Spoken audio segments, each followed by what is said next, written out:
Ularni go'zal axloqini ko'ringda o'tgan solihlarimiz.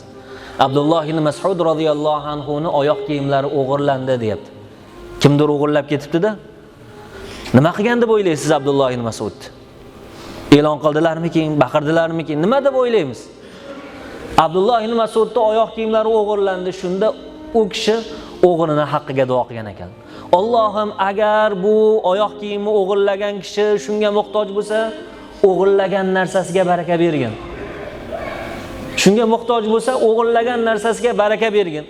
Agar u muhtoj bo'lmasa, shu oxirgi qilgan gunohi bo'lsin deb duo qilgan ekan. Qarang sahobalardagi go'zal axloqni.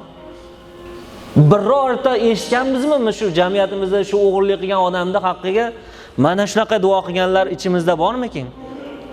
Allohim muhtoj bo'lsa mayli, men roziman. Baraka bersin shu. Kiyib chiritib tugatsin, roziman. Qaytib ko'rsam ham qaytib bersam olmayman deganlarimiz. Yo shu gunoh qilib qo'yibdi endi Parvardigor, shu oxirgi gunohi bo'lsin, kechirgin deganmizmi?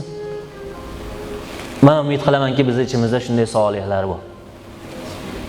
Abdulloh ibn Mas'ud mana shunday bo'lgan ekanlar. Hammamizga Alloh shunday xulqni nasib qilsin.